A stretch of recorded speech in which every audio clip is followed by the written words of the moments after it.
Hi, welcome to the art classroom. So this is video 2 of the ocean painting. And today what we're going to do is just paint in the water and a little bit of the front part of the sand. The colors that we'll be using are titanium white, raw umber, phthalo blue, dioxazine purple, cobalt turquoise, and ivory black. So I'm going to start by just mixing my raw umber and my phthalo blue like I did the sky when I did my clouds, and add a little bit of white, and I'm going to paint a base color from the back of the water all the way to the front. What I'm going to do is add more white in the front so that it's a lighter value in the front of the painting and darker towards the back, because as the water is closer to shore, it's a lot more shallow, and so you can see through the water and see some of the ground usually. So it's going to be a lighter value towards the front and then darker values towards the back of the water. And I'm just filling that in right now. I'm using a large square brush so that I can get a lot of space at one time, and it's pretty quick to paint that in. So we'll add that white to the front part of the water.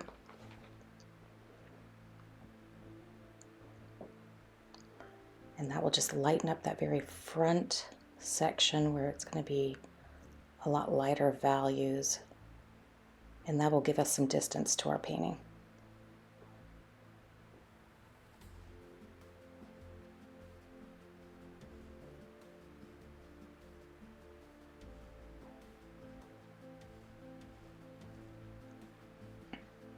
I'm going to add just a little more darker area to the very back of the water. And I've added a little more raw umber in this one, in this bit, just to really kind of darken and gray it up a little bit. We don't want our colors to be the color that they are when they come out of the tube. It's too bright. So you have to dull that down with a little bit of raw umber and usually some white.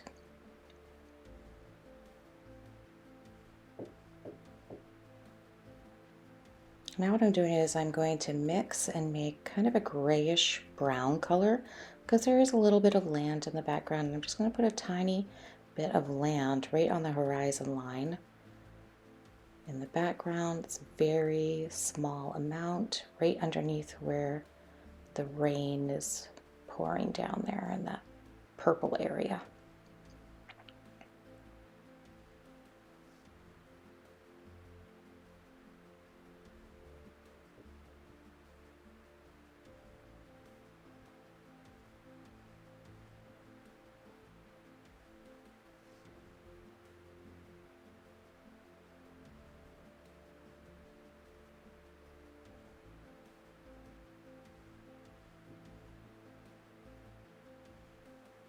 Now I'm using oils, so I often clean my brush because I don't want my colors to get muddy. And I'm just blending in those colors a little bit.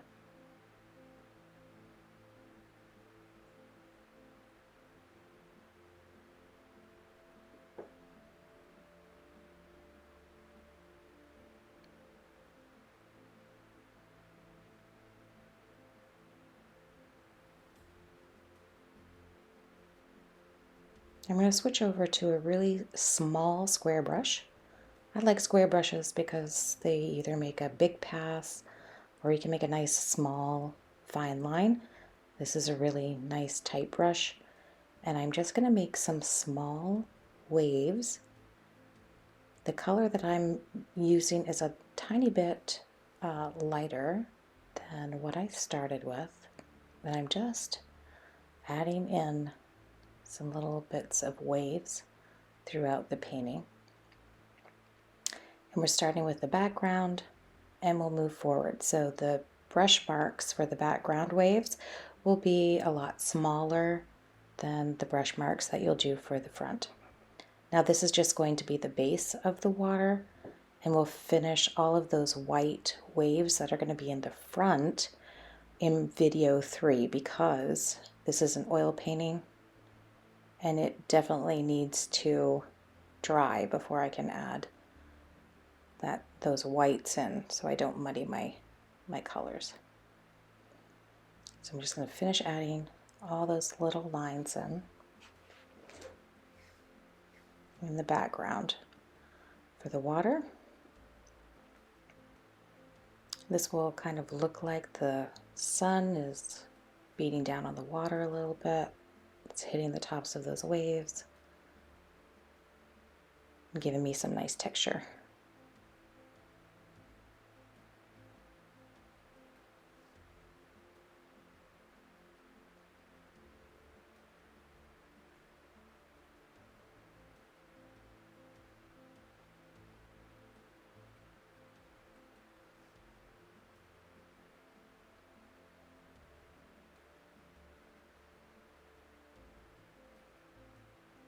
You can see that not all of those little white waves go clear across the whole back of the water.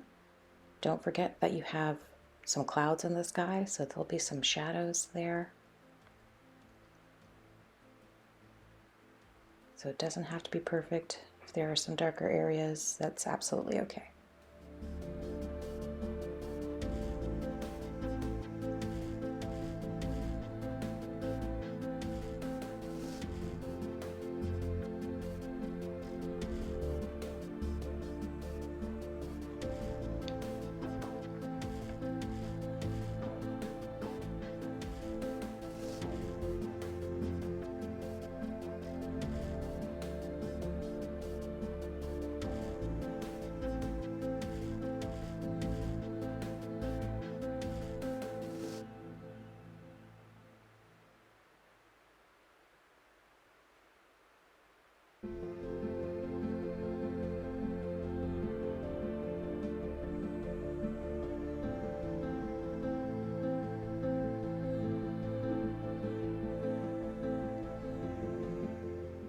Now, if you're painting along with me and you're using acrylic paints, don't forget to add an extender to your paints so that your paints don't dry too fast.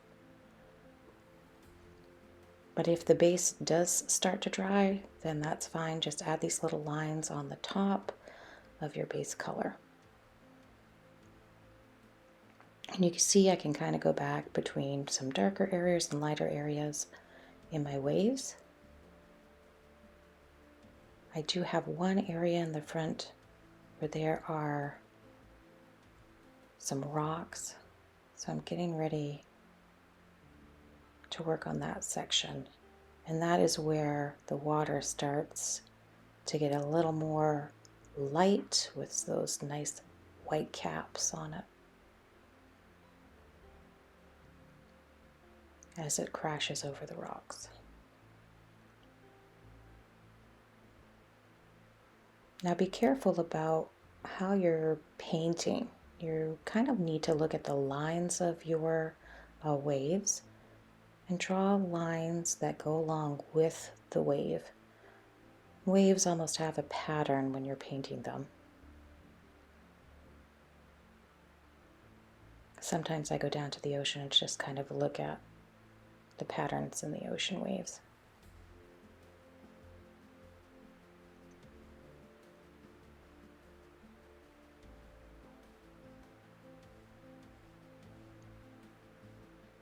You see now that I'm starting to do this light color for the wave tops, and I'm adding a little bit of my purple in with my white because I don't want the whitest white yet. You should always save that whitest white for the very end of your painting. So now I'm adding in those light colors in through that middle section, but it's a very light purple, kind of mimicking what we did up in our sky. So don't make it too white at the beginning. Save that white for the end to put on those big waves that are bright white at the very end, so we have a nice contrast.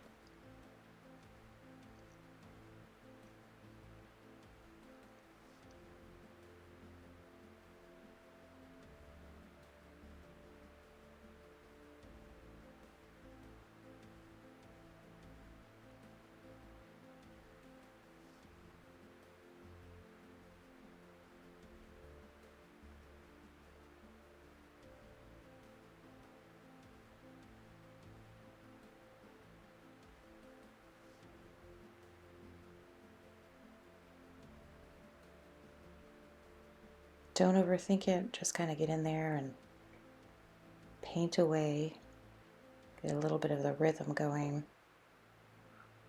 I'm lightening up this little spot here where the water is getting a nice purple shine on it. I'm going to light that up a little more later too.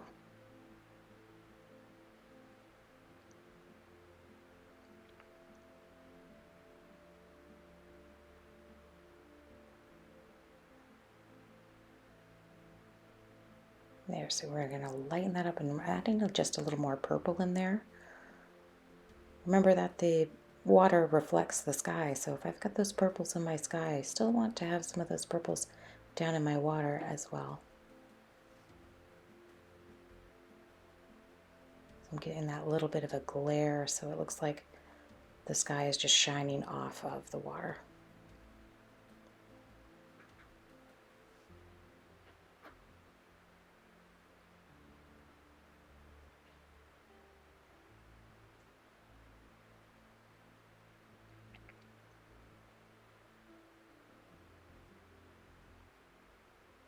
And for this, I'm starting to add in some of those darker values in the waves.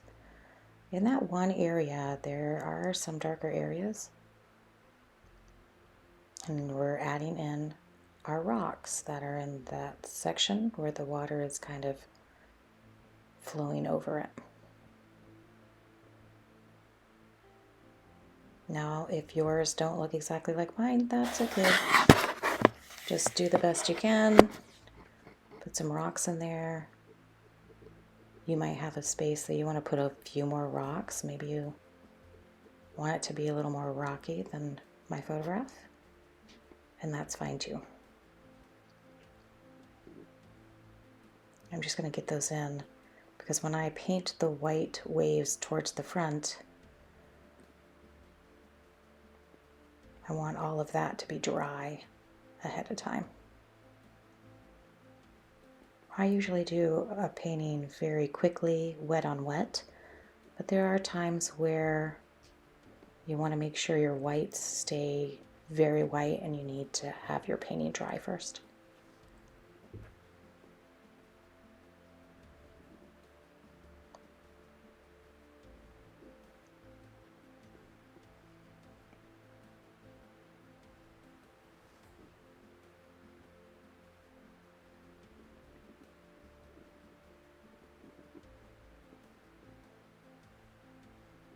I'm just cleaning my brush really well. Probably should have cut this little section out. Sorry about that.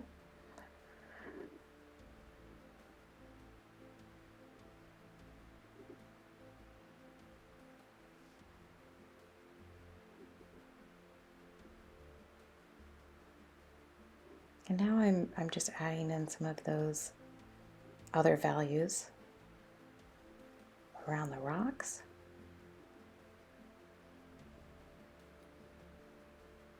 Mixing some of those darker shades so that I have some shadowed areas in and around my rocks, and later on I'll come back and put the whites in.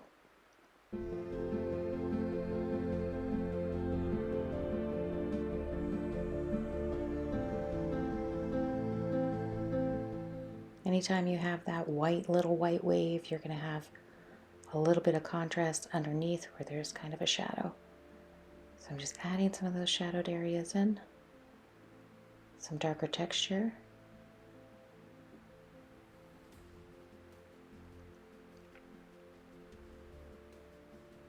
There's a little bit of raw umber in this color, so it's really light, kind of a brownish color, because remember, we're getting to the place where you can kind of see some of that area underneath.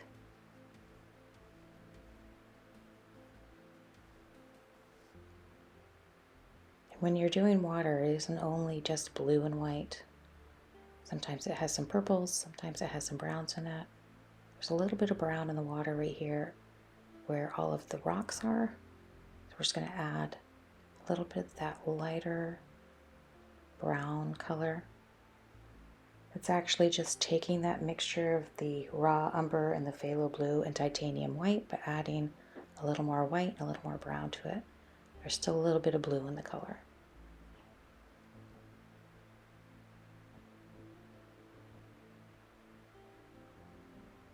This is a very limited palette. Not using very many colors.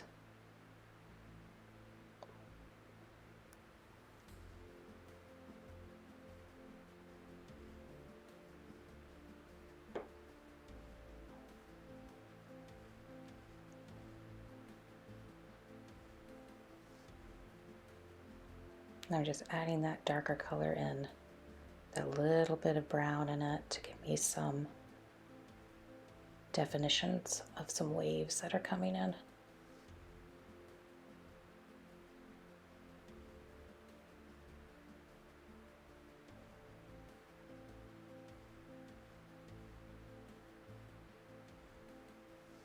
This is the area that gets a little rougher water in the painting.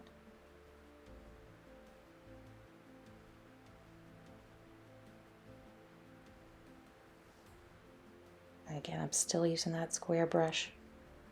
I really like my square brushes. I could paint a whole painting with them.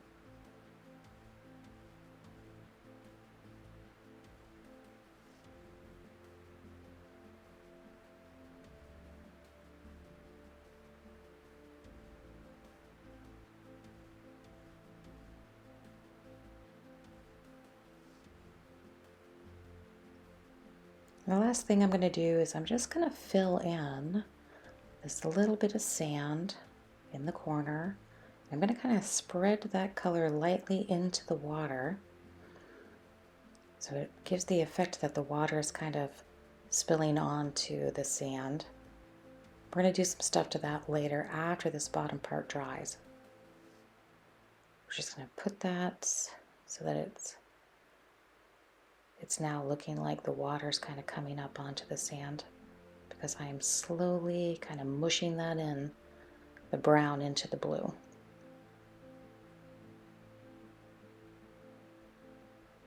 Remember that all of my colors are still wet, so it's easier for me to do that with oil paints. And just blend those colors together a little bit without too much on my brush. And that's the end of this session. Join me for video 3.